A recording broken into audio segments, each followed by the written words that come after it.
prends juste 2 secondes pour vous accueillir, vous remercier d'être présents toujours aussi nombreux. Alors je ne sais plus le combienième dîner du cercle. Je ne sais plus du combienième dîner du cercle il est question ce soir. Mais enfin bon voilà, merci en tout cas d'être présents tous. C'est toujours un grand plaisir de vous retrouver pour ce type d'événements qui sont des rendez-vous extrêmement importants pour le cercle Montesquieu. Cette année, je remercie le cabinet Veljourde d'être partenaire de cet événement. Alors, je suis arrivé en retard, j'ai loupé Jean, je l'appellerai, je m'excuserai auprès de lui, je suis désolé. En tout cas, Monsieur Jourde, vous êtes là. Je vous remercie infiniment, effectivement, pour l'apport et le soutien que vous apportez au Cercle Montesquieu, notamment à travers cet événement. Je voulais remercier aussi les intervenants, et plus particulièrement les 2 auteurs. Où sont-ils? Là, voilà, les 2 auteurs du livre sur la justice digitale, donc Antoine Garapon et Jean Lassègue. Et vous rappelez que ce livre est à acheter impérativement, parce que je crois qu'il est... il est à acheter impérativement. Moi, je peux le dire. Moi, j'ai le droit de le dire. Et que peut-être que, d'ailleurs, vous pourrez même le faire dédicacer par les auteurs le moment venu. Je vous y invite fortement. Je ne vais pas vous prendre plus longtemps. Peut-être donc le sujet, vous le connaissez, le sujet de ce soir. Peut-être que le meilleur moyen de le présenter, c'est d'adresser déjà quelques questions à Nicolas Melfessy, qui va être le grand organisateur de la soirée de ce débat. Et en fait, c'est des questions très simples, je crois, auxquelles on espère avoir une réponse en fin de soirée. Qu'est-ce que cette fameuse justice digitale ? Vraiment, je crois qu'il y a un vrai débat là-dessus. Est-ce que c'est une réalité aujourd'hui? On en parle beaucoup. Est-ce qu'on la pratique beaucoup? Moins évident. Demain, est-ce que ce sera une réalité? Faut-il en avoir peur? Très clairement. Et puis, que faut-il en espérer? Pour les entreprises, d'un côté, ça, on est capable de voir, mais peut-être aussi pour la justice. C'est-à-dire, est-ce que finalement, il n'y a pas aussi une question à poser à la justice de savoir en quoi cette justice digitale et les entreprises pourraient aider à faire quelques économies. Voilà, c'est les questions qu'on se pose très succinctement et j'espère que ce débat ce soir va permettre d'y répondre et va tous nous amener demain à nous lancer dans la justice digitale, à la soutenir et avec un petit peut-être cocorico national européen en espérant que cette justice digitale ne soit pas qu'anglo-saxonne mais soit peut-être aussi bien ancrée sur le continent européen et en France. Voilà. Je ne le prends pas du tout mal. Non, mais Microsoft, c'est presque... Merci beaucoup et à bientôt.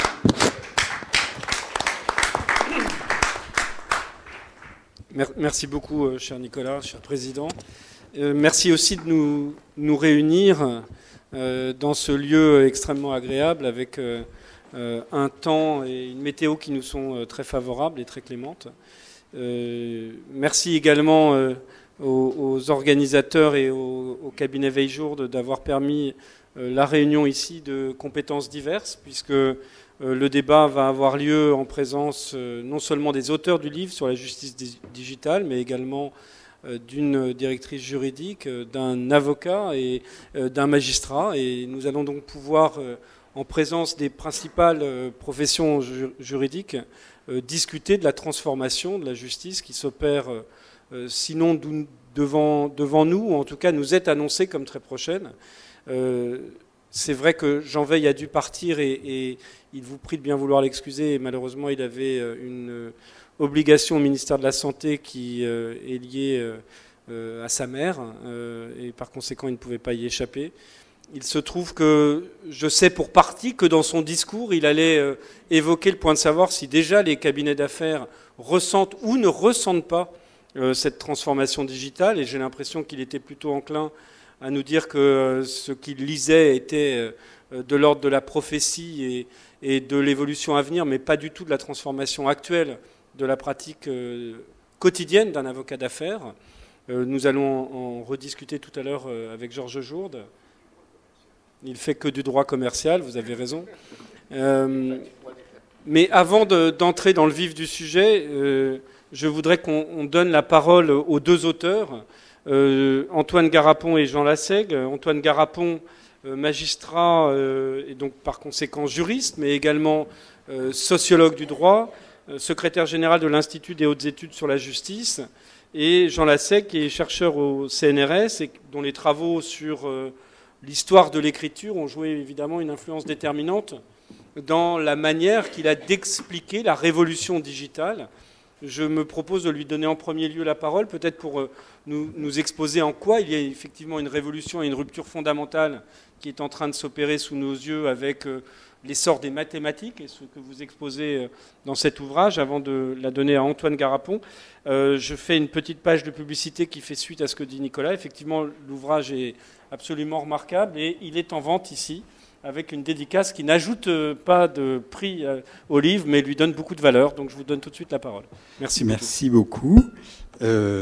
Oui, alors, je voudrais d'abord préciser effectivement que pour écrire ce livre, on avait besoin de compétences à la fois de juriste et de philosophe des sciences, ce qui est mon cas, et aussi sans doute d'anthropologue. Je pense qu'on se réunit aussi sur ce terrain-là, c'est-à-dire essayer de prendre un peu une distance critique par rapport à ce qui nous arrive au quotidien. La digitalisation est générale, comme on sait, et on a pensé que la dimension anthropologique des choses était importante. Alors oui, effectivement, moi je suis intervenu dans cette réflexion parce que j'ai beaucoup travaillé sur l'apparition de l'informatique, donc d'un point de vue à la fois de la philosophie des mathématiques, de la logique et de la calculabilité. Et puis ensuite, je me suis intéressé aux conséquences sociales que ces changements pouvaient entraîner.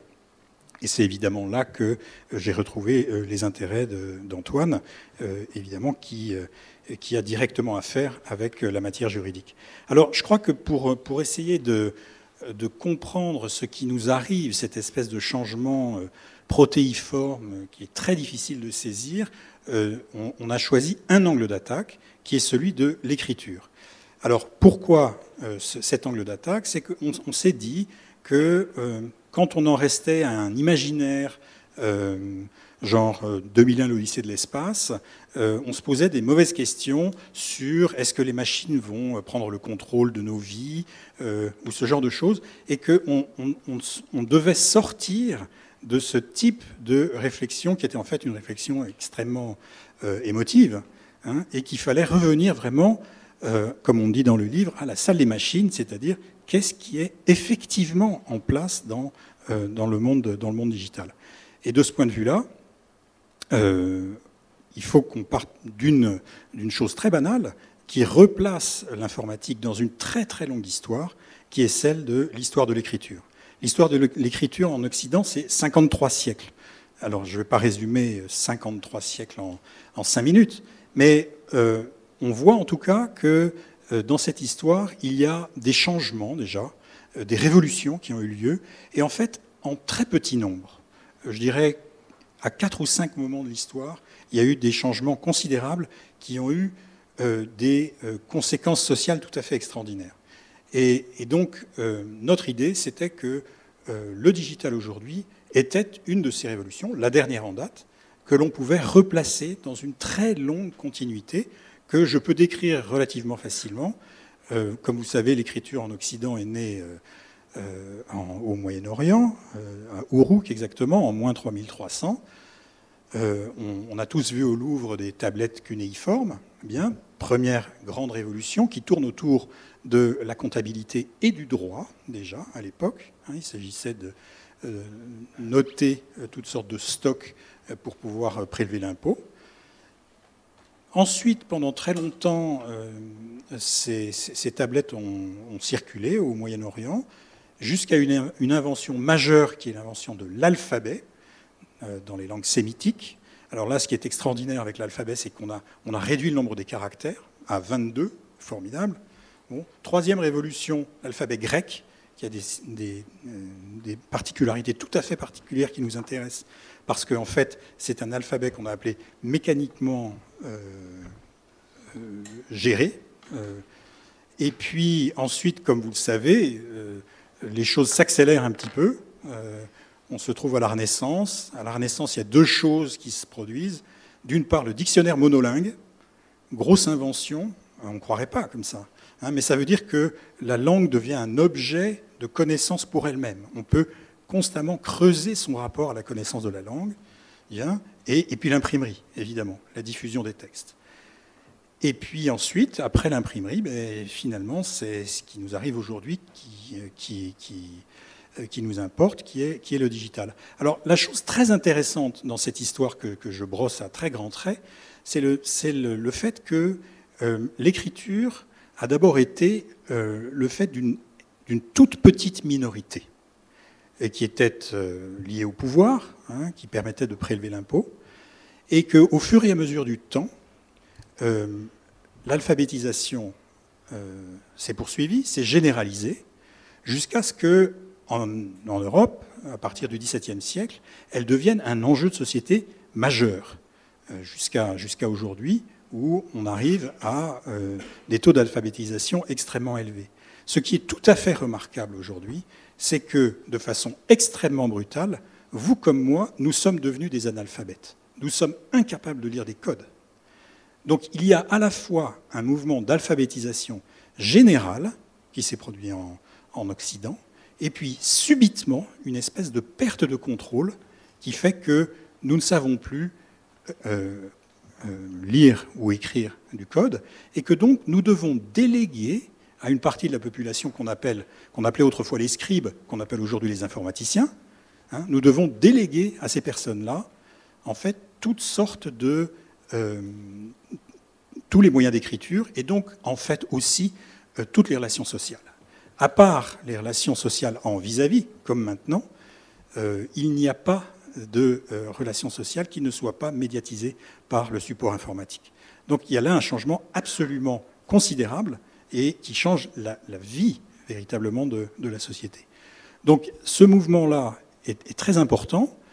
Il y a eu différentes étapes jusqu'à cette espèce de généralisation de l'alphabet où finalement le texte de la loi était censé être connu de tous, nul n'est censé ignorer la loi, mais pour ce faire implicitement, cela implique que tout un chacun soit capable de la lire, la loi, hein, jusqu'à un mouvement contraire en quelque sorte aujourd'hui, hein, où cette loi, quand elle est inscrite dans un code, n'est plus lisible par les justiciables.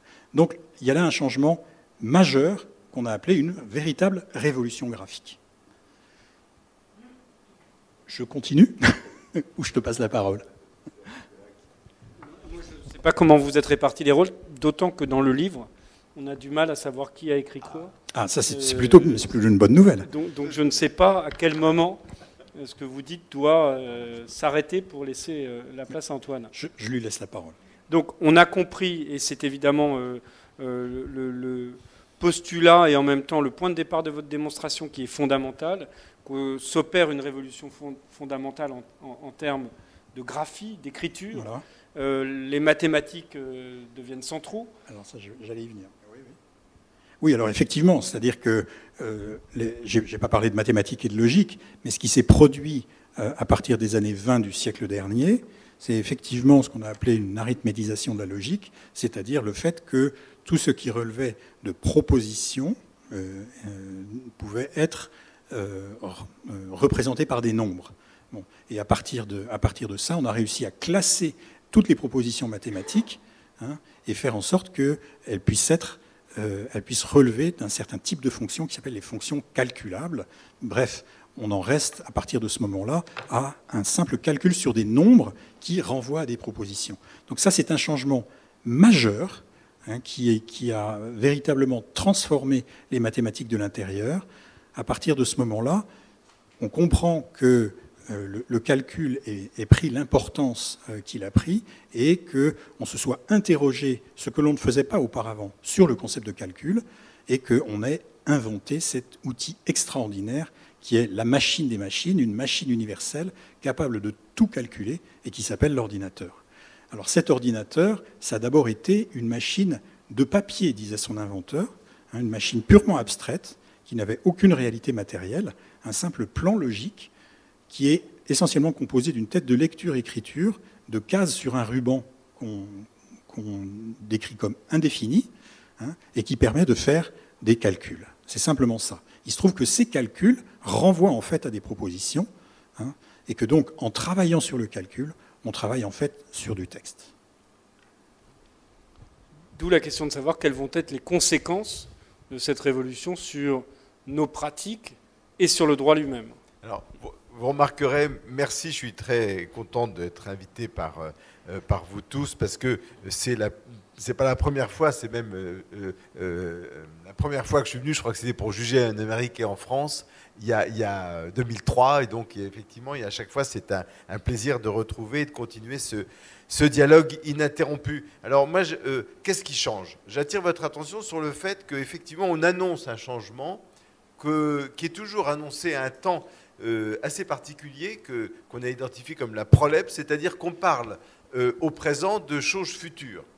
Ça va se passer, ça ne peut pas ne pas se passer. Alors on attend, un peu anxieux, et en fait, ce qu'on voit arriver, c'est un peu différent, comme toujours. Ce qu'on voit, on attend un changement majeur et on voit un changement un peu imperceptible. Si je prends l'exemple du procès que je connais le mieux, il y a de plus en plus, près de 200 Legal Tech aujourd'hui, depuis 2015. Il y a 200 startups qui travaillent sur le procès et sur les avocats depuis 2015. Et entre parenthèses, on va s'attendre à un mouvement de concentration dans les mois à venir. Et c'est en soi un véritable secteur. Qu'est-ce qu'elles font, ces Legal Tech? Eh bien, elles font principalement du B2B. Elles font principalement, elles s'adressent principalement à vous, à l'entreprise et aux avocats. Qu'est-ce qu'on ressent? C'est que, eh bien, par petits bouts, je dis bien par petits bouts, le procès, la procédure judiciaire est en train de changer. On a des conclusions, des jeux de conclusions qui sont générés automatiquement sans intervention humaine ou une intervention très différée. Il y a un exemple, par exemple, en matière pénale, il y a un logiciel qui permet de reconstituer un visage à partir d'une goutte de sang. Ça veut dire qu'avant, il y avait l'ADN. Maintenant, on a la possibilité, qui n'est pas encore commercialisée, ou du moins qui n'est pas encore généralisée, mais de voir une idée assez précise d'un visage à partir d'une goutte de sang. On voit la visioconférence se multiplier, qui n'est pas directement liée à l'informatique, mais qui en est quand même intimement liée, parce qu'à cause du baisse du coût de l'image.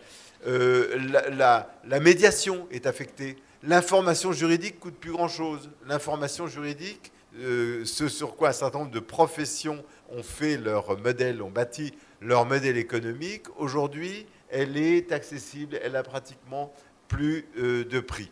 Alors vous voyez bien que ça, c'est un changement majeur qui nous oblige à repenser nos professions. Alors, quelques idées que je jette pour la discussion, parce qu'on a d'abord considéré que l'informatique, le digital, c'était quelque chose qui allait accélérer, faciliter la communication, mais sans toucher le cœur du procès.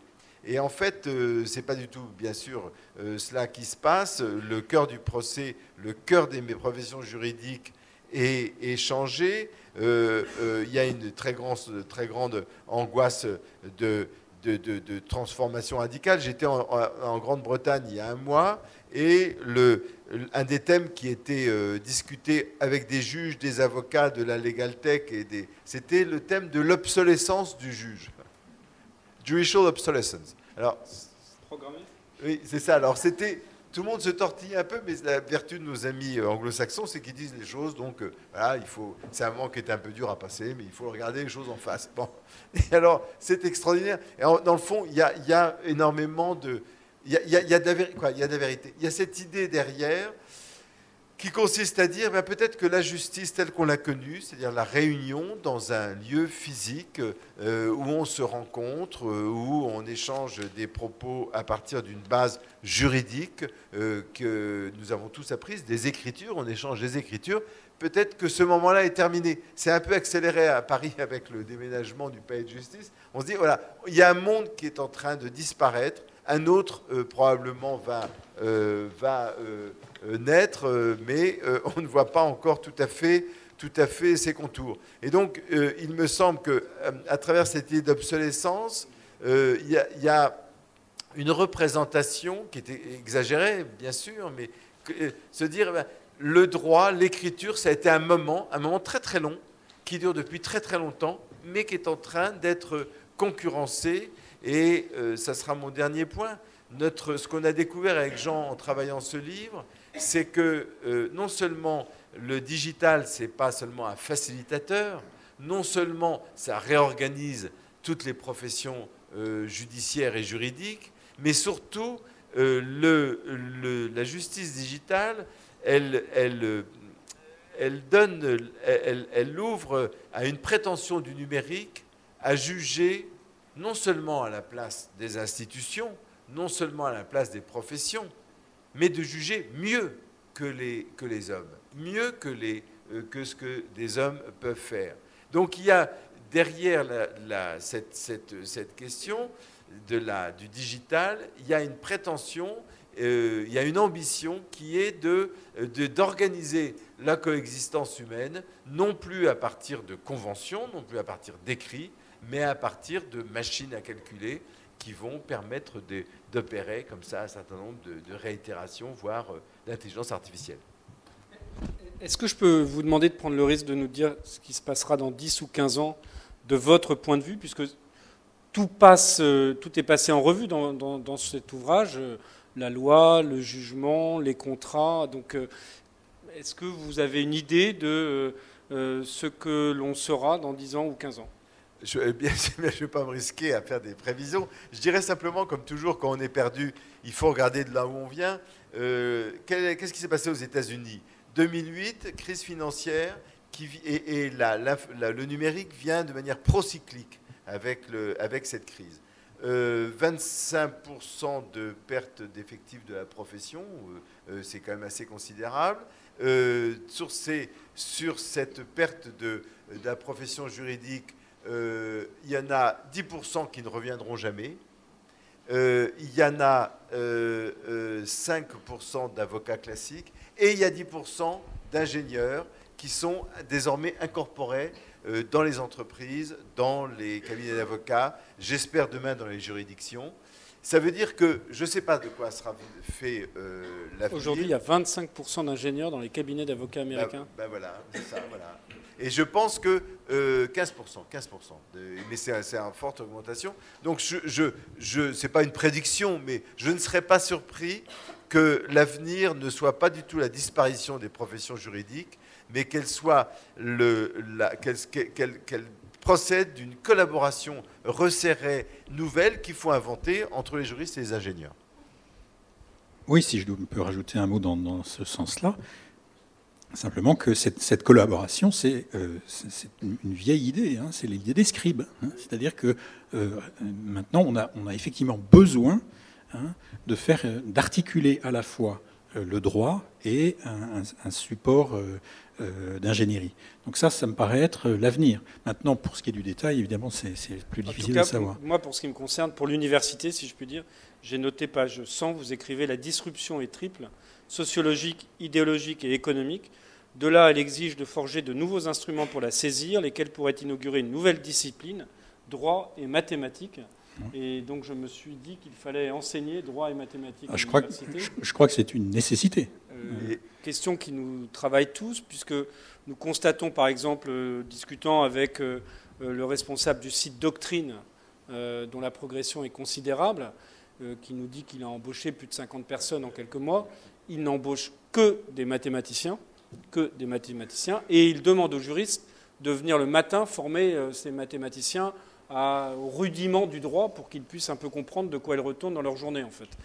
C'est pas l'inverse. Ils ne demandent pas à des juristes d'être formés aux maths, mais à des matheux d'être formés au droit. Alors, si je peux pas prévoir ce qui va se passer dans 10 ans, mais je peux prévoir ce qui va se passer à partir de la rentrée 2018, avec Jean et des mathématiciens normales sup et des profs de droit. On va lancer un cycle droit et mathématiques qui portera justement qui aura pour but de fixer, de forger les instruments intellectuels, conceptuels, qui vont nous permettre de comprendre en juriste et en matheux et en épistémologue de quoi comprendre l'avenir. Alors la première question qui se pose, moi je ne sais pas dans quel ordre il faut le faire, mais je me demande s'il faut commencer par le jugement. Vous êtes bien vite obsolète, effectivement, et votre obsolescence est programmée pour dans quelques mois, quelques années. Il y a un chapitre extrêmement intéressant sur la justice prédictive, et les conséquences qu'elle peut avoir à très brève échéance sur notre justice. Il se trouve que, pour le coup, s'il y a quelque chose qu'on voit déjà apparaître, c'est bien la question de la justice prédictive. Parce que autant, je ne sais pas ce que va dire Georges Jourde, mais les cabinets d'avocats, on va dire, ne ressentent pas nécessairement très fortement la digitalisation aujourd'hui. On va voir ce que vous allez nous dire. Autant les entreprises commencent à bouger un petit peu, autant en revanche, le débat est déjà très vif côté justice, et notamment avec la question de l'anonymisation non seulement des décisions, mais du nom des magistrats. Question assez complexe que je résume en 2 mots. Tout le débat est aujourd'hui de savoir si, sur les bases de données, on doit pouvoir disposer du nom du magistrat qui a rendu la décision, auquel cas il va être possible d'anticiper sur les décisions qu'il pourrait être amené à rendre dans le futur. Question qui intéresse déjà les Américains depuis quelque temps et qui est désormais sur la table aujourd'hui en France. Une partie des magistrats sont très réticents à voir leur nom affiché dans les décisions de justice et donc dans les bases de données qui pourraient retranscrire ces décisions.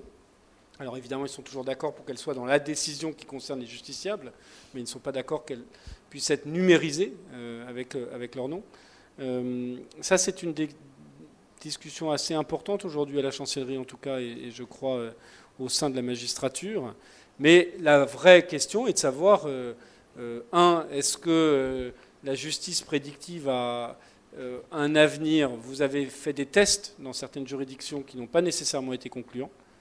Et 2, puisque vous parlez de votre obsolescence à brève échéance, est-ce que de toute manière, la question n'est pas de savoir si les décisions peuvent être rendues par des machines? Question qui trouve une réponse affirmative d'ores et déjà sur certains contentieux au Canada.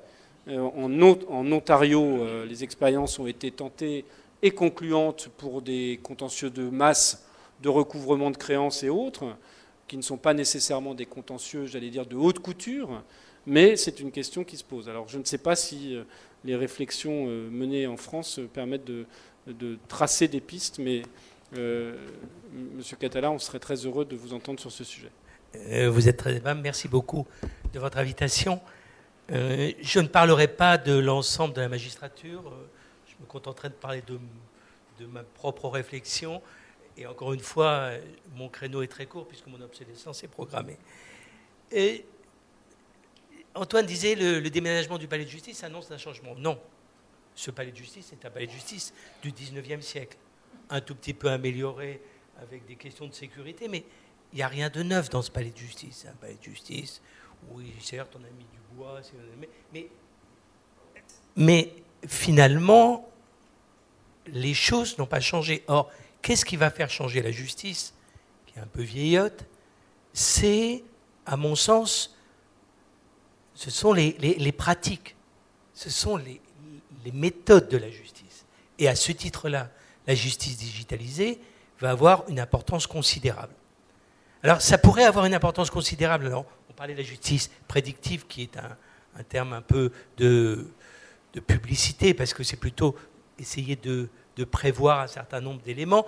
Mais soyons clairs, ça fait très longtemps que les assureurs savent que s'ils vont devant tel ou tel juge d'instance, ils ont tel ou tel risque d'avoir telle ou telle décision. C'est pas totalement nouveau. Ce qui va être nouveau, c'est quand les avocats vont venir en disant, dans ce type de litige, monsieur le juge, 75% de vos collègues rendent tel type de décision.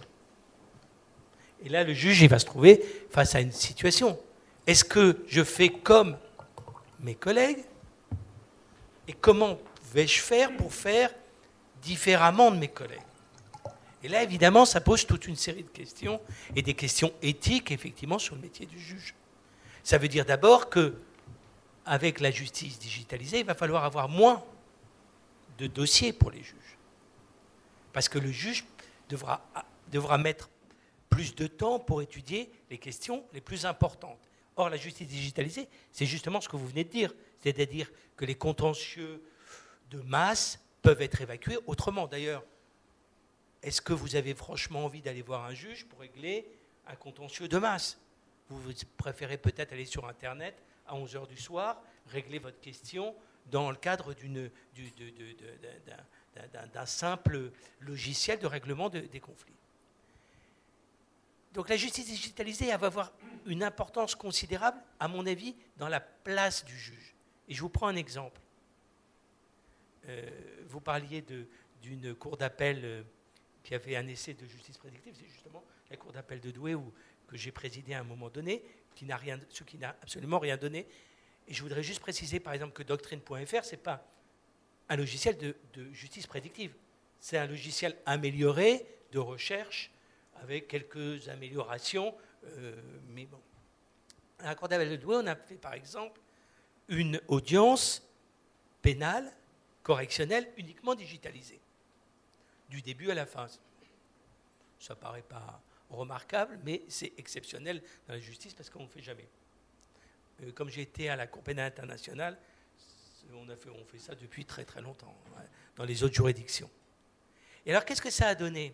Ça a donné que les assesseurs, dans un procès correctionnel, je ne sais pas si vous le savez, finalement, ils n'ont pas accès au dossier. Si, ils ont accès au dossier, mais c'est le président qui connaît le dossier. C'est le président qui lit le dossier. Mais quand les assesseurs, ils ont accès au dossier par le biais des écrans, ils posent des questions, ils interrogent, et ils redeviennent des vrais juges. Ce que je veux dire, c'est qu'avec la justice digitalisée, on va repositionner le juge, merci beaucoup, on va repositionner le juge dans sa vraie position. C'est-à-dire non pas de traiter tous les conflits, mais d'en traiter quelques-uns et de les traiter mieux. Je prends un autre exemple. Les motivations des décisions à la Cour de cassation. Ceux qui sont capables de lire une décision de la Cour de cassation dans cette salle peuvent me le dire, à part le professeur, bien entendu, mais autrement, c'est quand même assez hermétique. Pour vous dire la vérité, moi qui travaille à la Cour de cassation depuis 1 an, il faut vraiment qu'on m'explique pour que je comprenne. Bon. Ça fait peur. Non, ça ne fait pas peur. C'est une manière d'écrire, c'est une manière de raisonner. Avec la justice digitalisée, il va nous falloir, pour que les gens comprennent mieux les choses, développer les motivations. Et finalement, par exemple, les opinions majoritaires qui sont reflétées dans les décisions de la Cour de cassation, ces décisions majoritaires, il va falloir les argumenter. Il va falloir mettre en place peut-être pas comme dans les pays anglo-saxons, des opinions dissidentes, mais en tout cas expliquer pourquoi on a écarté tel ou tel argument. Je veux dire par là qu'avec la justice digitalisée, on va finalement, de manière assez paradoxale, augmenter, me semble-t-il, le risque, c'est d'augmenter la qualité de la justice. Peut-être pour la clarté du débat, nous devrions dire que derrière le terme de digital, il y a quand même des choses extrêmement diverses.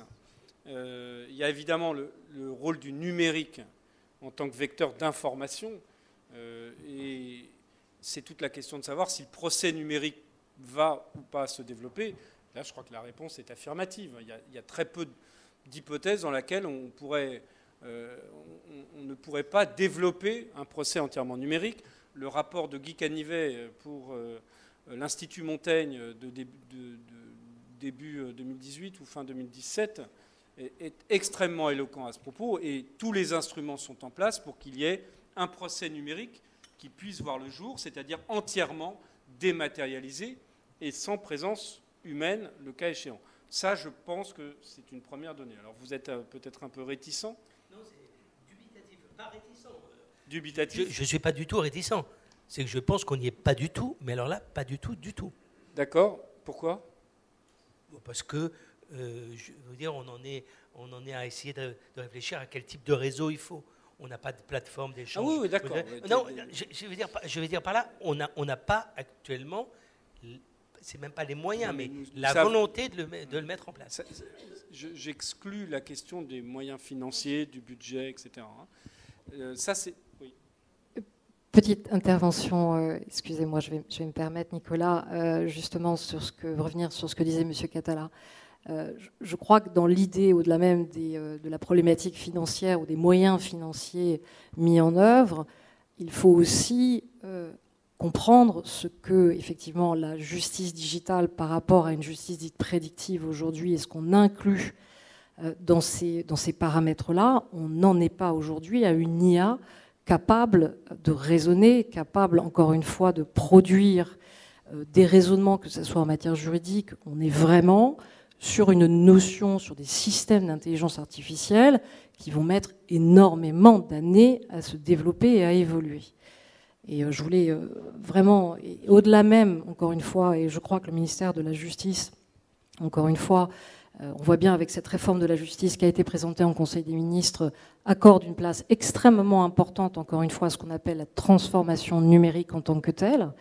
Et quand on parle, nous, si je peux donner une vision, si vous me permettez Nicolas, dans le déroulé ou disruptive, parce que je vais me prendre ce rôle, parce que j'ai le rôle effectivement de directrice juridique, mais aussi celui de concepteur, encore une fois, de systèmes d'intelligence artificielle, pour lequel, alors pas moi à titre particulier, mais bien évidemment mon entreprise aussi développe des solutions avec notre écosystème, avec nos partenaires, nos clients.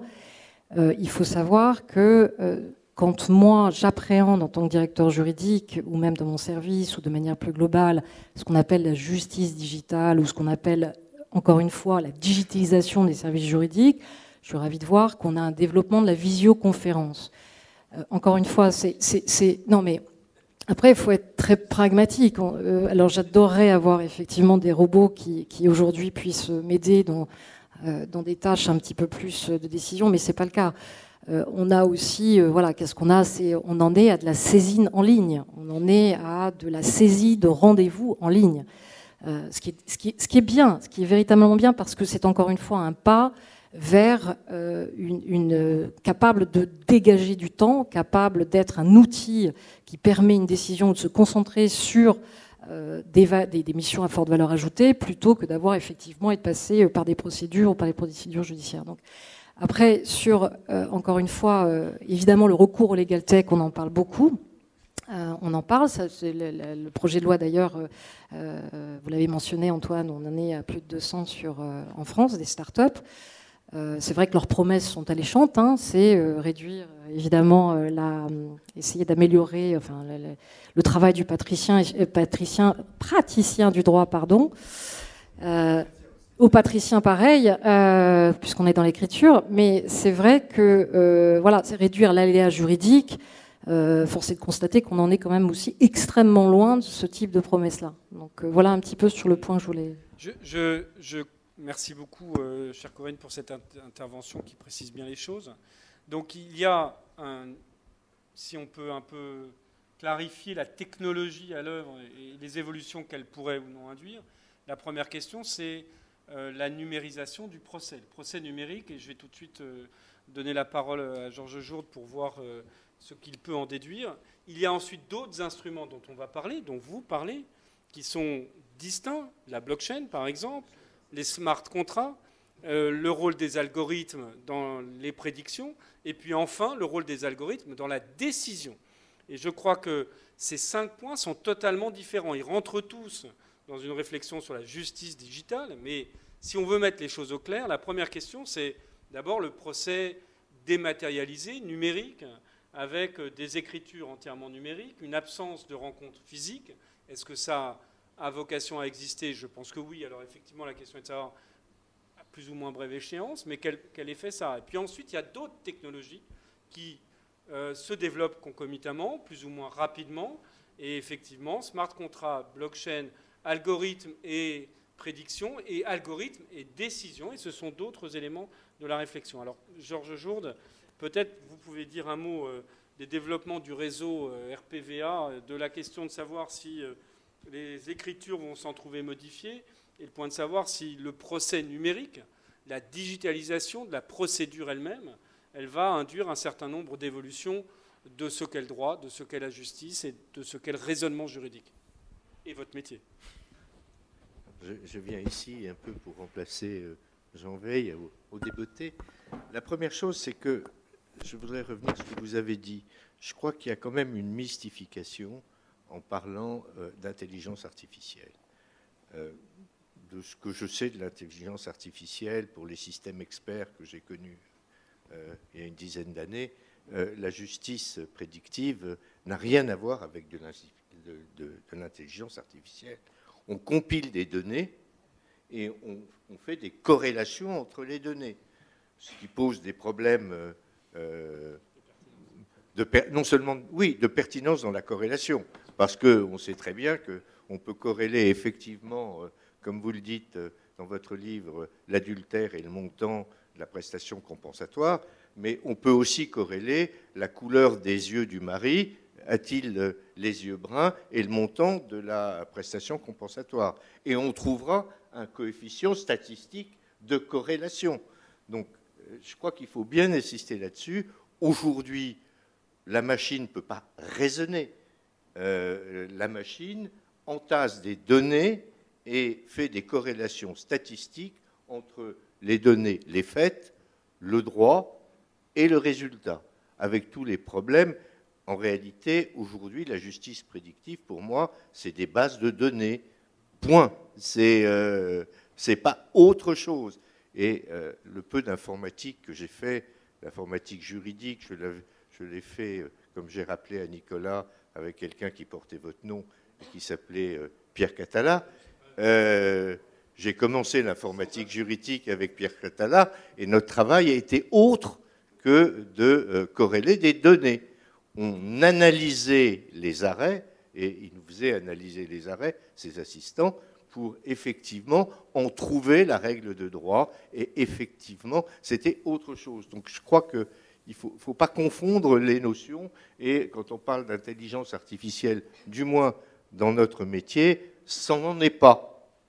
Je crois qu'il faut être... Enfin, faible. Appelons-le intelligence artificielle faible.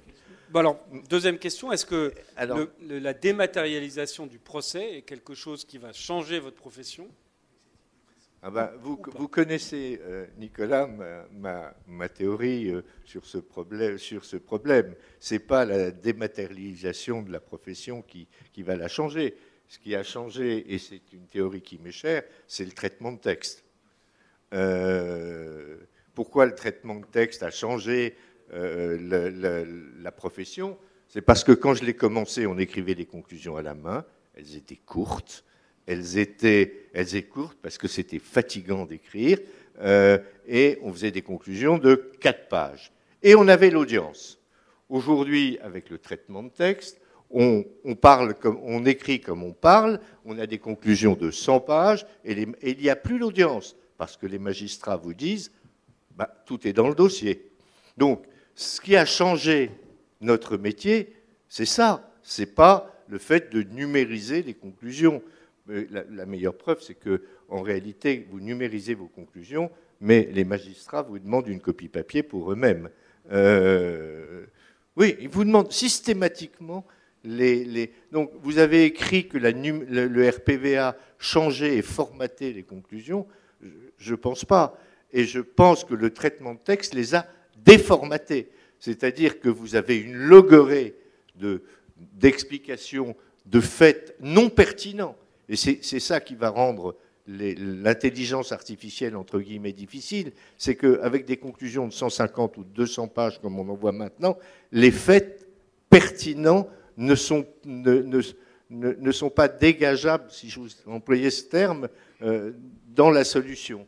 En réalité, il faudrait revenir en arrière et c'est ce que commencent à faire certaines juridictions européennes, c'est-à-dire limiter la taille pour revenir à des faits pertinents. Vous avez dit tout à l'heure que effectivement la Cour de cassation, il faudrait changer et ça m'a amusé parce que vous êtes en train de dire la Cour de cassation, en fait, elle doit changer pour qu'on puisse digitaliser convenablement ses arrêts. Donc, mais en réalité, ce qui changera et ce qui permettra peut-être des données plus pertinentes, c'est de revenir à l'écriture ancienne, et c'est-à-dire à des écritures judiciaires qui soient courtes, précises et qui ne relèvent que des faits pertinents.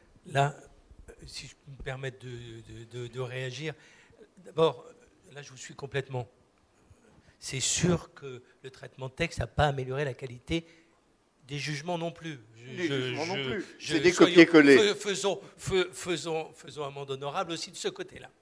Ce que je voulais dire sur la Cour de cassation et la motivation, c'est que si vous avez 75% des décisions qui vont dans le même sens, si vous voulez qu'un juge, le juge de Dunkerque, rende une décision différente, il faut que vous lui glissiez un petit message dans la décision de la Cour de cassation en lui disant « Oui, on a décidé comme ça, mais il y a eu des débats sur tel et tel sujet. » Et ça, c'est pas la règle. Mais le deuxième élément, si je puis me permettre, par rapport à l'audience, je suis complètement d'accord. Aujourd'hui, les juges ils disent si vous aviez la gentillesse de déposer le dossier, ça serait beaucoup mieux. Mais c'est là où l'audience doit changer et peut changer. Si on réduit le nombre d'affaires qui viennent, et notamment grâce à tous ces dispositifs, à ce moment-là, on pourrait redonner au Code de procédure civile toute l'importance qu'il a, c'est-à-dire entendre des experts, entendre des témoins, et faire quelque chose qu'on pourrait faire, mais qu'on ne fait plus, et qui d'ailleurs, d'une certaine manière, dévalorise notre système par rapport aux lawyers américains et anglo-saxons qui disent « Qu'est-ce que vous voulez ? J'ai fait travailler des tonnes de lawyers, et vous me dites, vous, monsieur le juge, déposez le dossier. » Qu'est-ce que ça veut dire ? Je vais quand même me risquer sur les évolutions que peut amener la digitalisation, la numérisation. J'ai répondu à une question. Qu'est-ce qu'on voit apparaître aujourd'hui ? Et donc je vous soumets la question. Cette concurrence d'une justice privée par rapport à une justice étatique, qui est évidemment très bien évoquée, et qui se déroule dans des sites qui sont des sites de médiation ou d'arbitrage, qui existent d'ores et déjà. Donc là, je pense qu'on n'est pas en train de regarder très loin en avant. Et effectivement, la question est de savoir si, lorsqu'on a un litige avec un voisin, il vaut mieux pas payer 100 € un site en ligne, télécharger les pièces pertinentes, s'accorder avec son voisin sur le fait que des magistrats à la retraite vont pouvoir juger en 10 jours le procès qu'on va éviter grâce à ça, et rendre une décision qui aura valeur évidemment de sentence arbitrale, pas davantage, mais qui suffira à trancher le litige. Et la chancellerie est très au fait de ça, et réfléchit évidemment très activement au point de savoir s'il faut encourager l'essor de ces sites qui vont conduire à une justice privée qui sera assez peu coûteuse, extrêmement rapide et peu encombrante, et qui va permettre de décharger le rôle de nombre de juridictions qui sont surchargées. Et donc, est-ce que ça, vous le craignez, vous le redoutez, vous en avez au contraire envie, vous trouvez que c'est un progrès, une régression ? Vous en fichez. Les litiges dont vous parlez, effectivement, on ne les traite pas au cabinet. Oui. Donc, je n'ai pas d'idée sur la possibilité d'avoir une justice par... sauf que je crois à l'audience. Sauf que je vous citerai 10 cas où on arrive à faire changer l'opinion des juges. Je crains qu'avec effectivement la justice digitale, ça soit de plus en plus difficile, parce que ce sera comme ça. Mais donc je crois à l'audience. Donc je ne crois pas, et même dans les juridictions d'arbitrage privé, de médiation, vous avez une phase de contact, là où vous devez persuader. Et je crains que la justice digitalisée, même pour les petits litiges, ne soit pas une bonne justice, parce qu'il lui manquera cet aspect, je dois convaincre, et puis il ne faut pas se leurrer. Si les sites, qu'est-ce qui fait la différence entre un bon avocat et un mauvais avocat, ou un avocat moyen ? L'avocat moyen, c'est celui qui va dans les bases de données et qui dit à son client, ben voilà, la Cour de cassation a dit ça. Généralement, on cite, puisque 90% des arrêts de cassation maintenant ne servent à rien, parce que c'est des arrêts disciplinaires, on les voit multipliés, ils ne servent à rien. Et voilà, tandis que le meilleur avocat, et vous le savez, c'est celui qui va aller voir dans les manuels, c'est celui qui va aller voir la doctrine, c'est celui qui va chercher une solution du droit des sociétés dans le droit de la copropriété, parce que le droit est unique, et que quand on veut un peu innover et être un peu un peu intéressants et trouver, eh ben, on est obligé d'aller chercher ailleurs. Et ça, la justice digitalisée, ou même pour les petits litiges, ne le donnera pas. Chaque fois que j'entends Georges Jourde, j'ai envie de l'embrasser, donc c'est irrépressible. Vous m'avez remercié avec Baudry la cantinerie. C'est vrai. Antoine, comment tu vois décider cette concurrence entre la justice privée et la justice il y a une concurrence entre la justice privée et la justice... en fait, tout ce qui passe par la justice digitale est très légèrement transformé. Moi, je pense que ce que proposent déjà les plateformes, ce ne sont plus des décisions, ce sont des solutions. On va vers le solutionnisme par des plateformes. Alors, c'est bien les solutions, c'est bien. Et je pense qu'il y a beaucoup de gens qui veulent une solution à leurs problèmes. Ils ne veulent pas du droit, ils ne veulent pas de l'application du droit. Donc ça, il faudrait qu'on réfléchisse, qu'est-ce que c'est que le solution. Alors on pense à Morozov qui le caricature, mais c'est bon, la solution. Deuxième idée, ce que je comprends dans les pays où ça marche, en Angleterre, qui sont beaucoup plus pragmatiques que nous, ils ont dit les conclusions 15 pages, et 15 pages, et le défendeur écrit en surtexte, voilà, il rentre dans le texte de son contradicteur pour dire c'est pas vrai, etc. Bon. Quoi ? Alors, deuxième idée, moi, ce qui est en train de se passer, c'est que l'informatique va changer, y compris la procédure. Je me demande dans quelle mesure on ne va pas rentrer dans des procédures formulaires. C'est-à-dire qui vont être dans lesquelles les avocats vont se caler sur des ouvertures qui sont en fait par exemple, le divorce anglais, c'est 3 causes de divorce. Puis après, on décline dedans. Et ça, c'est typiquement la procédure formulaire. C'est-à-dire qu'il y a des cas d'ouverture et il faudra se glisser, trouver le bon cas d'ouverture pour faire avancer son... Donc, ça va changer très... Mais ceci dit, on sait ce que c'est. Ben oui, mais tu sais ce que c'est que la procédure formulaire. On est capable de faire de la procédure formulaire. C'est comme ça qu'entre parenthèses fonctionne la justice civile chinoise. Donc voilà, mais ça sera nouveau. Alors, côté entreprise, la question est de savoir si vous vouliez peut-être intervenir. Oui, je voulais juste rajouter un mot par rapport à ce qui a été dit sur les bases de données, parce que je crois que c'est extrêmement important, cette idée de pertinence de la base de données, puisque les bases de données, si elles sont trop étroites, on ne peut rien en conclure. Si elles sont trop larges, on en conclut n'importe quoi, comme vous le faisiez remarquer. Donc ça ne peut pas être remplacé par une machine. Il faut que ce soit quelqu'un qui décide quelle est la bonne taille. Et donc, voilà, là, il y a quelque chose qui n'est pas mécanisable en soi. La question de la pertinence n'est pas mécanisable.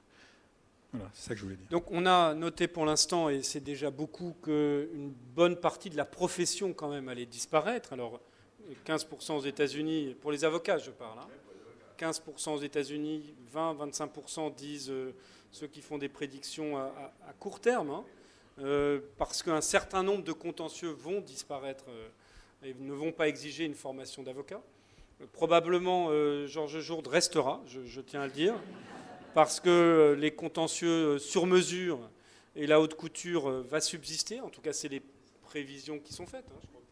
Oui, alors la haute couture et puis une différente valeur ajoutée. C'est-à-dire la réflexion aujourd'hui, c'est de dire, puisque l'information juridique n'est plus une valeur ajoutée, ce qui est une valeur ajoutée, c'est à mon avis plusieurs choses. C'est d'abord la relation avec le client. C'est ce que les Anglais appellent le handling, tenir la main de son client. C'est gérer ses émotions, gérer son... Et jouer un rôle stratégique d'intégrateur en matière pénale ou dans les grands procès, d'intégrateur, parce que de tout ce démantèlement qui sera fait parce qu'on a des effets de niche de LegalTech qui sont très forts dans pour tel type de contentieux ou de pré-contentieux ou de pré-contractuel. Et donc il y aura un rôle d'assembleur qui ne pourra être fait que par un juriste. La deuxième chose, c'est que va se développer effectivement un procès numérique avec les conséquences qu'on vient de voir. Et donc, on voit un peu comment va évoluer la profession d'avocat à plus ou moins court ou moyen terme. Question entreprise, question direction juridique, c'est plus difficile de savoir comment les choses vont évoluer, si elles vont évoluer. J'ai lu que chez Orange, par exemple, il y avait des chatbots qui étaient testés Chatbot. Chatbot. C'est pas grave, Nicolas. Chatbot. Bon, enfin, on s'était compris avec Nicolas Guérin. Et donc, on peut poser. C'est quoi? On peut poser des questions et on a la réponse. Est-ce que Nicolas, tu veux que Parce que ça, je trouve, c'est une expérience. Je ne sais pas si ça se passe pareillement dans vos entreprises. Ça se passe tous les jours, Nicolas. Alors, merci de me laisser la parole sur cette expérience. Moi, j'ai simplement envie de vous partager un petit peu, effectivement, ce qu'on ressent quand on est effectivement dans une direction juridique, dans une entreprise qui est un acteur majeur de la transformation digitale aussi, de l'accompagnement numérique aussi, de la proposition à de la formation aussi, puisque le virage de la formation des métiers plus généralement liés à l'intelligence artificielle, c'est, il me semble, de la responsabilité des acteurs de notre industrie de pouvoir l'accompagner et de l'accompagner au mieux. Donc oui, on a des chatbots, on a un bot, il s'appelle Zella. Alors Zella parce que tout simplement c'est un néo-zélandais qui a décidé de le créer sur la base d'un certain nombre de questions très récurrentes, très répétitives, qui, le département juridique que je représente et notamment les juristes qui m'accompagnent tous les jours dans cette filiale, qui a quand même 1800 personnes, nous sommes 4. 5 quand j'ai le temps et quand je ne suis pas en train de faire une conférence au cercle à la demande de Nicolas.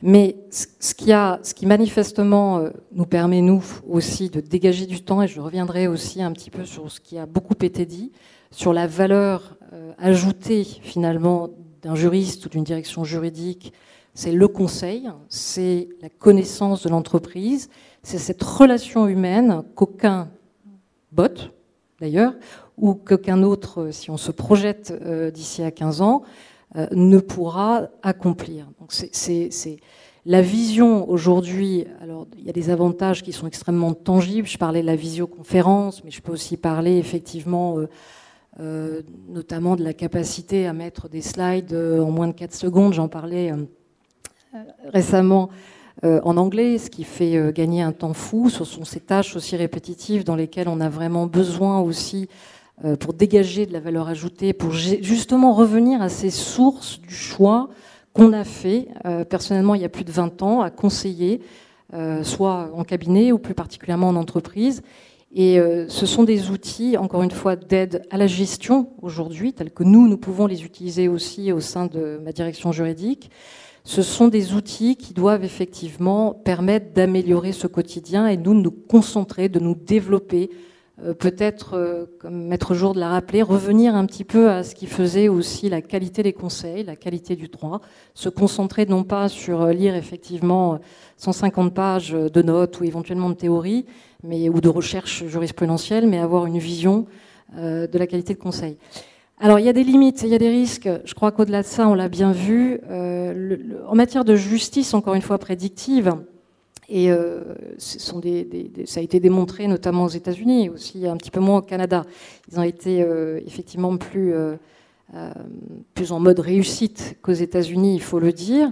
On a, encore une fois, une limite qu'on a rappelée et que je pense qu'il est important de rappeler, c'est cet effet moutonnier que j'appelle. C'est-à-dire, en fait, on va avoir une uniformisation finalement quelque part. Il ne faut pas laisser dériver avec une uniformisation de la décision comme M. Catala le rappelait, c'est-à-dire qu'en fait, on va plus déroger à la règle qui a été préétablie, on va plus prendre le risque potentiellement je ne sais pas, d'éventuellement de se dire je ne vais pas trancher parce que ça n'est pas la norme et ça n'est pas ce qui a été dit. Donc, encore une fois, on a des défenseurs de cette justice à la fois digitale et de ce procès numérique qui nous disent mais il y a une sécurité juridique.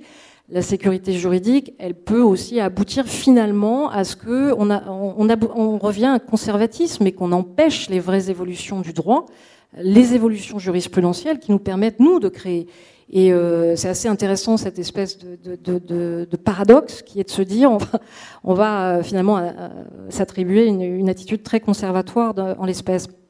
Évidemment, le risque principal qu'il faut aujourd'hui, et notamment, c'est la raison pour laquelle nous nous penchons beaucoup sur ces réflexions et sur ces principes, c'est le risque de profilage, comme l'a rappelé aussi M. Catala, un risque de profilage des juges, de l'identité du juge en tant que tel, et donc d'aboutir au développement de ce qu'on voit déjà aux États-Unis, qui est le forum shopping, qui est donc ces élections de juridiction où les demandeurs maintenant vont baser leurs demandes, que ce soit en termes de contrat ou même en saisine de juridiction, sur telle ou telle juridiction qui va leur accorder des avantages ou qui va potentiellement, que ce soit aux procédures de fond ou sur la forme, être beaucoup plus avantageux.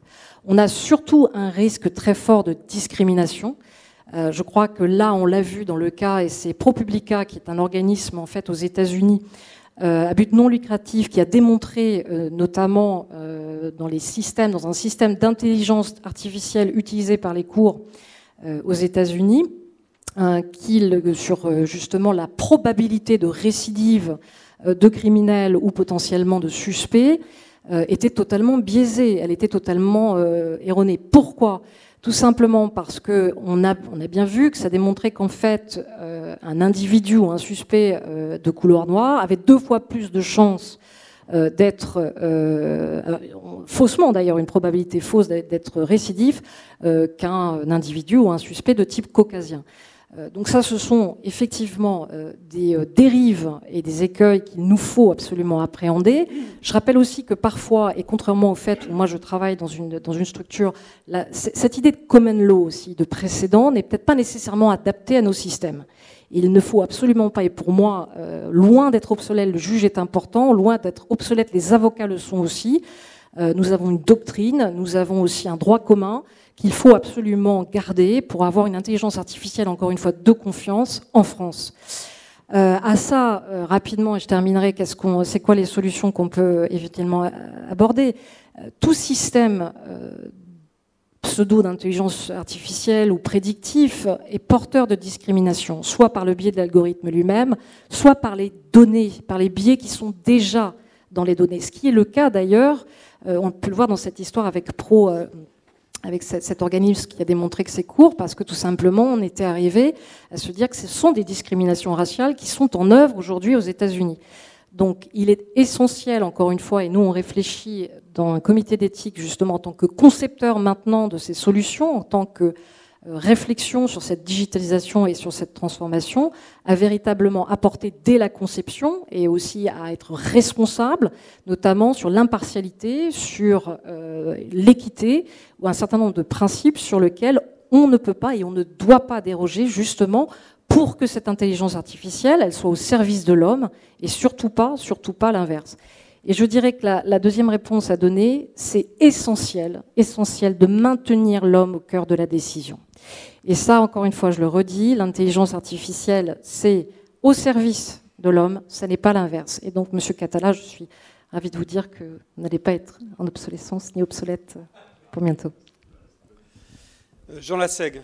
Oui, je voulais juste aller dans le sens de ce qui vient d'être dit à propos de ce qui se passe aux États-Unis. Ce qui est intéressant, c'est de voir que finalement, dans une société très ségrégée comme aux États-Unis, il suffit de demander le code postal de quelqu'un pour immédiatement le cataloguer dans un registre particulier de la société. Alors, ça veut dire une chose, ça veut dire aussi qu'un programme dépend de la société dans laquelle il s'applique. Et donc, il n'y a pas de programme global, en quelque sorte. Il y a toujours un programme qui s'inscrit dans une culture particulière et qui fait qu'il peut être plus ou moins bien adapté. Et je trouve très intéressant, Jean, effectivement, c'est quelque chose, c'est une réflexion qu'on porte aussi. Peut-on parler d'éthique quand culturellement, les principes, finalement, varient, comme vous le disiez, soit d'une société à une autre, soit d'un État à un autre, soit aussi culturellement ou politiquement. Donc après, je pense qu'il y a le maître mot, vous l'avez dit, c'est la pertinence de la donnée, la transparence de la donnée. Et c'est la qualité de cette donnée qui va faire la différence dans le traitement et dans ce qu'on peut finalement arriver en termes de solutions. Et c'est vrai qu'un algorithme qui n'est pas, ou un système d'intelligence artificielle qui n'est pas clair, la transparence, simplement, il faut qu'on soit capable de l'expliquer. Il faut qu'on soit capable aussi d'en déterminer les paramètres. Donc, Est-ce que je peux vous demander Oui, pardon, Jean, je vous en prie. En fait, le problème, c'est la causalité et pas la corrélation. Exactement. Il faut bien comprendre que la corrélation, elle est statistique et on ne peut pas déduire d'une corrélation une causalité. Et c'est ça le véritable problème. Alors moi, je suis beaucoup plus terre à terre que vous et j'aurais bien aimé savoir ce que vos chatbots ou bots sont capables de faire dans vos entreprises respectives.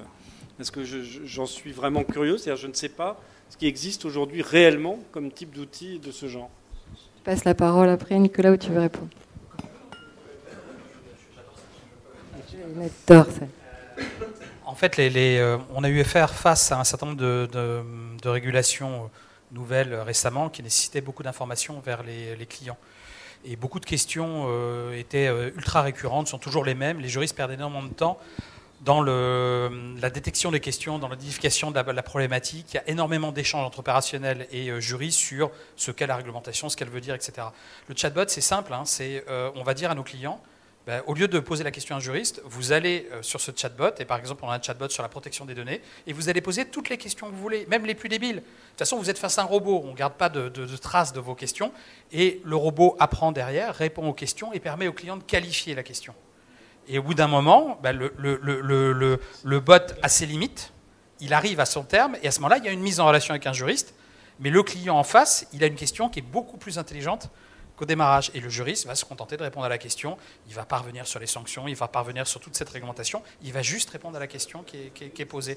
Et quand on a, comme en ce moment, avec les représentants d'intérêt, avec la loi Sapin, avec tous ces sujets-là, un tas de sujets ultra récurrents, ça nous aide énormément pour juste dégager du temps pour le juriste, pour se focaliser sur la vraie analyse. Et alors, le robot a appris de quelle manière ? Alors justement, le robot, il apprend comme tu le disais, c'est-à-dire qu'il l'éleveur de bots, comme on dit, c'est le juriste. C'est-à-dire que c'est évidemment le juriste qui travaille avec les techniciens pour maîtriser la technologie et pour apprendre au robot, au bot, à répondre de plus en plus intelligemment. Et il apprend à la fois du juriste et des questions qu'on lui pose. C'est toutes les vertus de la technologie. Donc il progresse. Il progresse. Au début, il est débile. Les premiers tests que j'ai vus étaient assez débiles. Il ne comprend pas les questions, mais il apprend, il augmente son périmètre, il augmente sa capacité de traitement des questions. Est-ce qu'on peut penser qu'à un moment donné, comme c'est le cas pour un joueur de Go ou d'échecs, il deviendra meilleur que les meilleurs des juristes? Non, parce que le jeu de Go, il a des limites mathématiques, il y a un nombre de combinaisons limité. En droit, il n'y a aucune limite à la combinaison. Donc non, il n'y a pas de limite. Ça permet simplement de traiter les opérations qui restent les plus simples. On est dans l'ouvrage d'Antoine et de Jean où on discute de la technique d'interprétation, justement. Est-ce que l'interprétation, ça ne peut pas s'apprendre, par exemple? Alors, tous les exemples qui marchent ou qu'on vend en justice prédictive, c'est toujours la même chose. C'est ce que je dirais en termes un peu pédants, des espaces désémiotisés. C'est un jeu d'échecs, c'est un jeu de Go, c'est la circulation automobile, c'est du droit bancaire, c'est de la finance. C'est-à-dire des domaines où la perception n'est pas importante.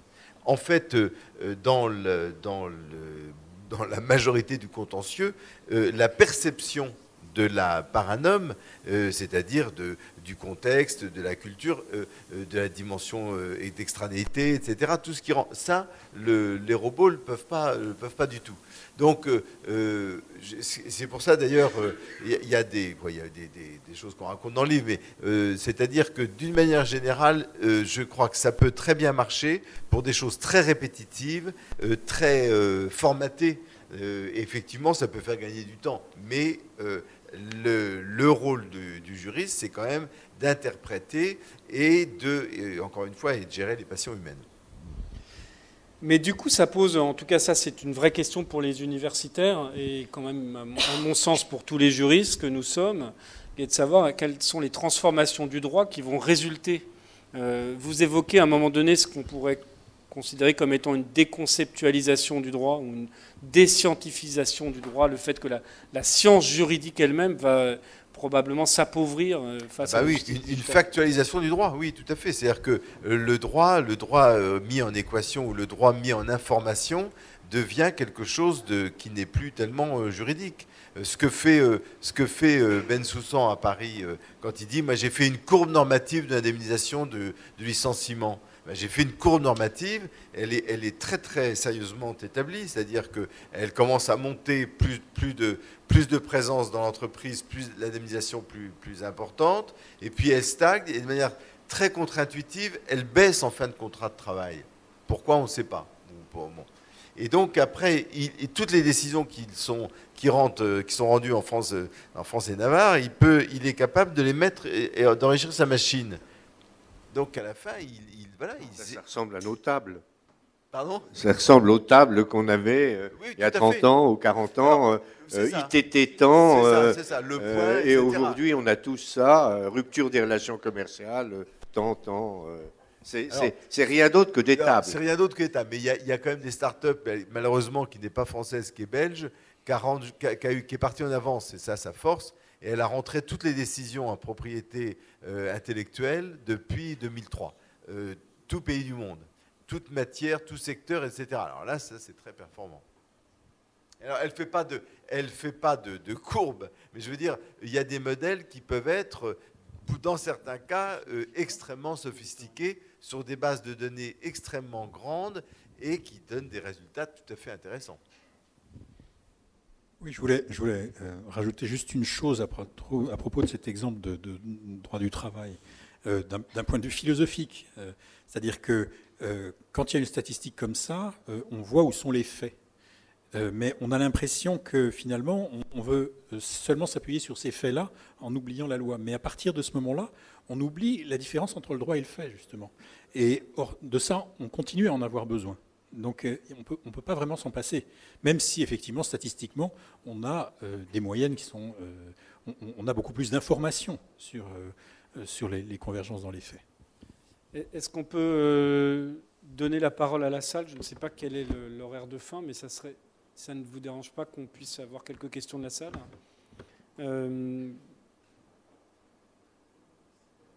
La parole est libre, toutes les questions sont possibles. Et il y aura un chatbot qui va vous répondre. Donc de toute manière, nous, on va aller dîner pendant que... Monsieur.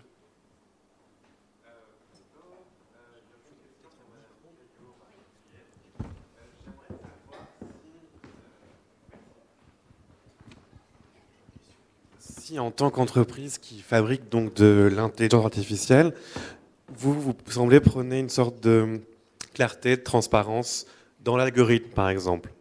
Et l'étude que vous citez donc de ProPublica en 2016 et le logiciel Compass, l'utilisation a été validée en fait par la Cour du Wisconsin et ensuite la Cour suprême des États-Unis a refusé de vouloir entendre le cas pour savoir si c'est juste ou pas. Et en fait, ma question, c'est que le gros problème de ça, c'est la black box. Le problème, c'est qu'on ne peut pas voir en fait clairement comment fonctionne l'algorithme. Et en plus, une fois que l'algorithme est suffisamment nourri par les données, même les concepteurs ne savent pas comment il fonctionne. Et ça, c'est pas moi qui le dis, mais je cite mon co-directeur de thèse, M. Ganassia, qui dit on ne sait pas, on ne peut plus savoir en fait. Donc, est-ce que vous, en tant que représentant de Microsoft, vous vous engageriez à ne pas avoir de black box ? Alors, tout dépend de ce qu'on entend par black box, que je trouve... Et par engagement, non. Non, vous savez, c'est une excellente question parce qu'encore une fois, oui, on travaille beaucoup justement avec, et pas simple, encore une fois, on a un comité d'éthique qui a fait appel aussi à des chercheurs qui travaillent en collaboration avec Microsoft Research and Development, où on travaille effectivement en Angleterre avec notre centre, mais aussi aux États-Unis. Et on travaille également dans le cadre de notre partenariat depuis plus de 10 ans avec l'INRIA. Là, on s'est associé effectivement avec Preir aussi pour développer justement ces techniques, encore une fois, d'assurer la transparence et surtout l'explicabilité, notamment de la donnée. Comment est-ce qu'on l'extrait? Comment est-ce qu'on peut... Il faut s'imaginer que la donnée, effectivement, elle doit être... quand on parle de pertinence, quand on parle d'impartialité, on ne peut pas laisser... Parce que c'est Aurélie Jean qui disait une chose très vraie. Docteur en sciences, Aurélie Jean, qui est également mathématicienne, entrepreneur, une de nos rares femmes talentueuses mathématiciennes qui vaut le mérite de la citer. Généralement, ce qui se passe, ce qu'on a tendance aussi dans l'évolution, encore une fois, du fonctionnement et de la conception des systèmes d'intelligence artificielle, on a tendance à voir que la plupart du temps, les discriminations, c'est vecteur. Un système peut être vecteur. Aujourd'hui, notamment, de discrimination. On le voit, on l'a vu avec le nôtre. Rappelez-vous, il y a quelques années, on a fait un chatbot, ça a été un massacre. On a dû le retirer. Non, mais voilà. Alors, c'est aussi en tombant qu'on apprend. Bon, on aurait pu s'en passer celui-là parce qu'il était assez fort. Mais voilà, c'est aussi des choses sur lesquelles nous, on a peut-être cette maturité aussi qui nous permet de se dire qu'est-ce qu'on engage. Sur l'intelligence artificielle, ce n'est pas un engagement qu'on a pris il y a 1 an, il y a 2 ans, c'est depuis, effectivement, on en est déjà on peut aller sur l'informatique quantique également, on est sur des sujets qui nous intéressent. Alors, sur la transparence même de l'algorithme, c'est vrai que oui, il ne peut pas y avoir de black box, il nous faut nous assurer, encore une fois, avec des techniques de vérification systématique et pas uniquement à la conception, encore une fois, et on peut le raccrocher aussi de manière sur des notions très culturelles, hein, d'équité, de choses comme ça, mais c'est aussi, il faut qu'il soit fiable, il faut et que chacun soit responsable de la conception de ce système. Donc oui, on a pris 6 engagements en fait, autour de la conception et de la réalisation de ces systèmes, pas simplement à la conception, mais aussi pendant tout le processus, encore une fois, de développement, de fonctionnement, de mise à jour de ce type de système. Monsieur Catalin. Oui, merci. Ça sera aussi une vraie question pour les juges. C'est-à-dire qu'on va leur présenter des résultats. Il va bien falloir qu'on sache comment on a trouvé ces résultats. Et d'où ça vient. Qu'est-ce qu'il y a derrière? Quels sont les algorithmes? Quels sont les biais qui ont été... Parce qu'il y aura des biais, évidemment. C'est inévitable. Et donc, qui va garantir au juge que cet algorithme est fait comme ci et fait comme ça? Parce qu'évidemment, ça va avoir une influence considérable. Ça risque d'avoir une influence considérable. Donc là, il va bien falloir trouver... Alors, on parlait à un moment donné de savoir si la CNIL allait faire des choses comme ça, etc. J'en sais rien. Mais il va bien falloir à un moment donné avoir la garantie. Mais ce que nous disent les Legal Tech, ils nous disent « Ah oui, mais vous êtes bien gentils, mais nous, on ne veut pas dire comment on les fabrique, nos trucs, parce que c'est un marché. » Ah oui, mais moi, d'accord, mais si vous ne me le dites pas, moi, je ne peux pas prendre en compte ce que vous avez. Donc, il y a une question là qui est une vraie question. La question plus grave, c'est pas celle-là. C'est c'est de savoir, est-ce que les algorithmes utilisés par les juges vont être publics? Parce que le procès équitable suppose aujourd'hui les connaissances personnelles du juge. On sait à peu près ce que ça peut être dans les manuels, etc. Mais le jour où il utilisera des algorithmes, il est bien évident qu'il n'y aura pas de procès équitable si les justiciables eux-mêmes ne peuvent pas savoir comment sont créés ces algorithmes et quelles sont les données qui ont été rentrées. Et c'est la condition du procès équitable. Il y aura un débat sur l'algorithme. Il y aura un débat sur l'algorithme. C'est-à-dire on va commencer comme ça, le débat judiciaire. Cela dit, on ne sait pas tout du juge non plus. Hein. Je ne sais pas ce qu'on a fait à Douai. À Douai, ça n'a pas marché du tout. Ça n'a pas fonctionné du tout. On ne sait pas si on est jugé par un juge qui a divorcé, qui a été maltraité. Oui, alors là, vous avez raison, mais on a quelques outils. Par exemple, les juges des enfants, excusez-moi, ils se forment justement pour mettre de la distance. Parce qu'effectivement, vous avez raison.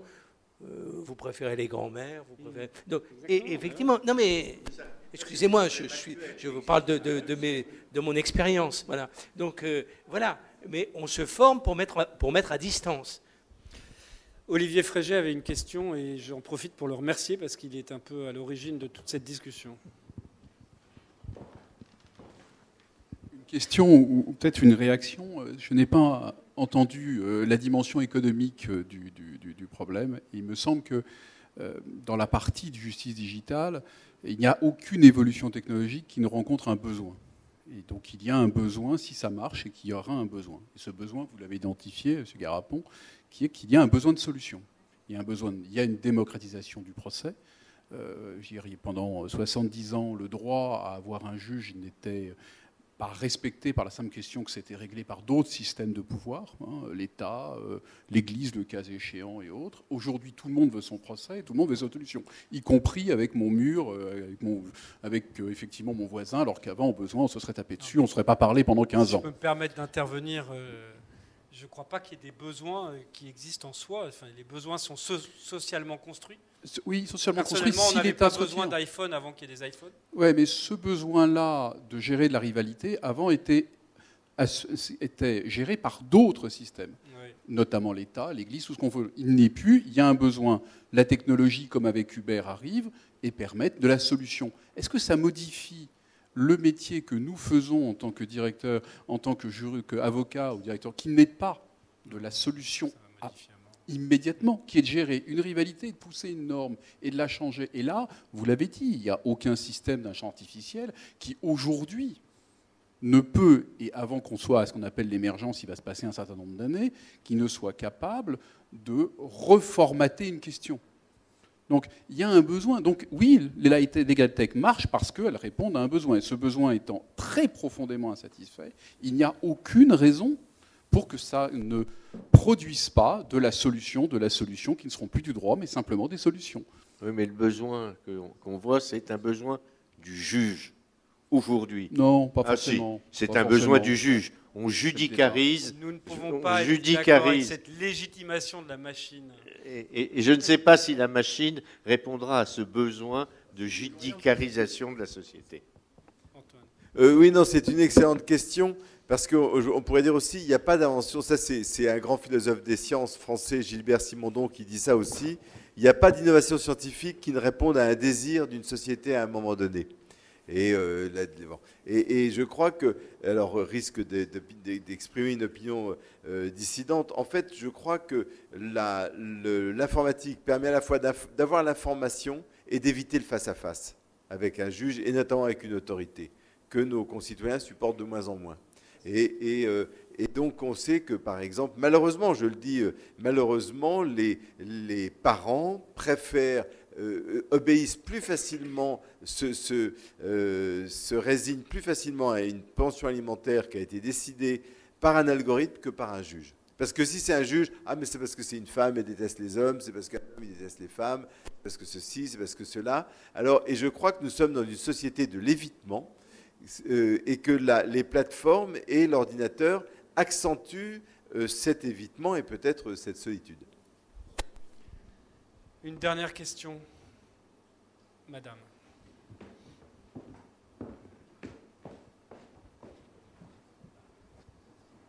Je vous remercie beaucoup. Je suis désolée, je n'ai pas encore lu vos livres, Antoine. Ma question, elle est générale. Vous étiez tous d'accord pour dire que notre dénominateur commun et notre force, nous humains, c'est notre créativité, notre intuition, notre intelligence par rapport à la machine ou à l'intelligence artificielle. Peu importe l'évolution de l'intelligence artificielle, qu'elle soit forte aujourd'hui ou demain.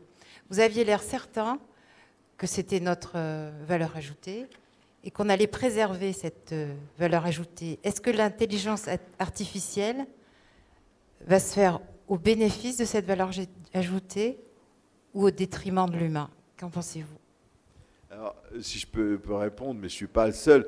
C'est une question extrêmement intéressante, celle que vous posez, parce que finalement, c'est vrai qu'une machine est plus infaillible qu'un humain. Et elle n'est pas totalement infaillible, on a dit pourquoi, mais en matière de recensement de décisions, de jurisprudence, de textes de loi, etc., elle est infiniment plus performante. Elle a moins de biais cognitifs, c'est vrai aussi, elle est moins influencée par les gens, bref.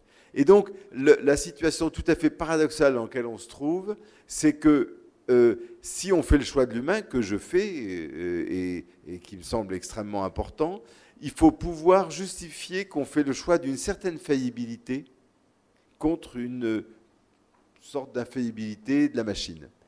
Ce n'est pas insoluble, on trouvera quelques éléments de réponse dans notre dernier chapitre notamment, mais je pense que c'est une immense question. Jean ? Oui, pour aller dans ce sens-là, je dirais un peu la même chose, c'est-à-dire que serait une justice objective dont les justiciables diraient qu'ils n'ont pas le sentiment d'avoir été écoutés ou d'avoir été entendus. Donc la question de l'objectivité doit être déportée, en fait. Hein. Il ne s'agit pas simplement d'être objectif, il s'agit de rendre justice. C'est ça le but du jeu. Évidemment, ça, c'est le fruit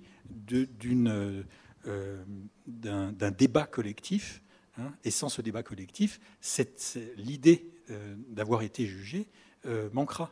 Et ça, c'est un vrai problème. Peut-être que la bonne solution, c'est qu'on soit des juristes augmentés, qu'on se fasse greffer des bases de données, pour qu'on ait tous les JFrance à disposition en temps constant. Et c'est vrai, Corinne, peut-être la question, ça rejoint aussi celle des risques. Vous parliez aussi de l'aléa et de l'accepter l'aléa. On est dans un monde où on veut des solutions, où on veut diminuer le risque. C'est vrai que le juriste est de plus en plus sur ce périmètre des risques. Donc, est-ce que notre avenir est dans ce business-là ? crois qu'il y avait une question. Si on veut zéro risque, est-ce qu'on a besoin d'humains? Je répondrai juste rapidement.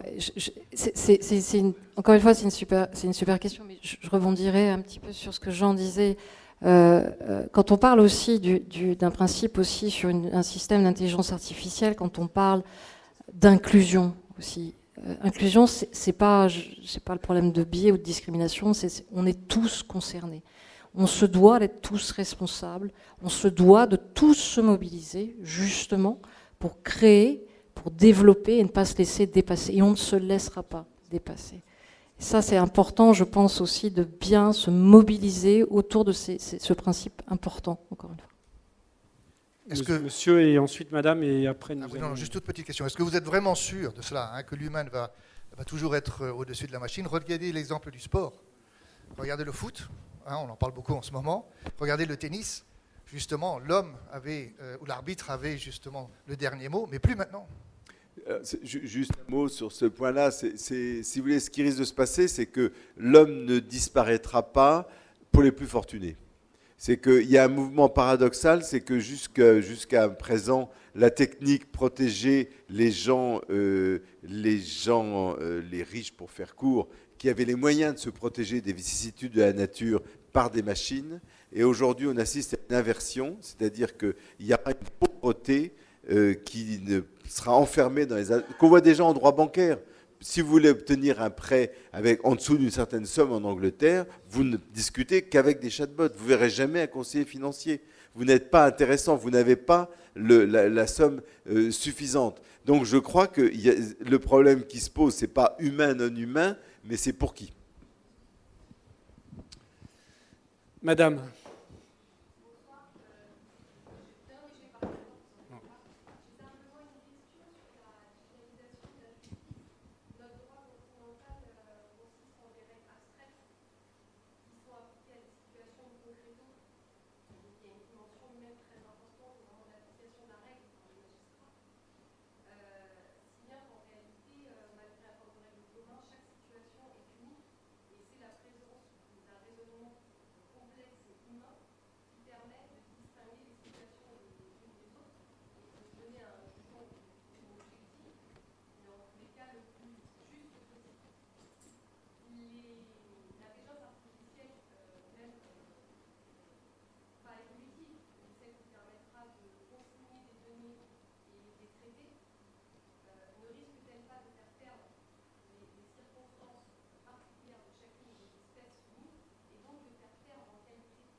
Question qui est directement traitée dans l'ouvrage, donc peut-être que Antoine peut répondre.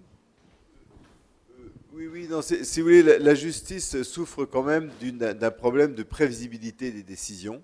Et là encore, ce que vous dites, c'est vrai, humanisation, oui, individualisation, souvent on constate que c'est plutôt une individualisation au juge qu'à l'affaire.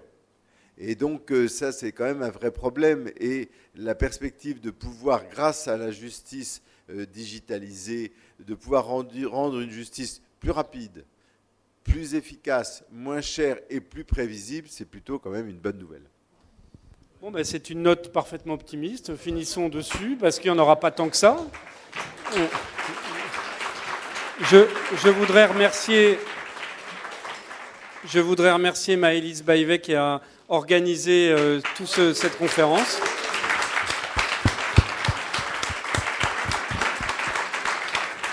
Je voudrais remercier Olivier Fréget et le cabinet Veillejourde, et Olivier Fréget qui a présidé à l'organisation intellectuelle de toute cette discussion. Et évidemment à Nicolas Guérin qui nous accueille avec sa gentillesse et son efficacité habituelle. Merci beaucoup Nicolas. Et donc nous allons prolonger la discussion à table. Merci beaucoup.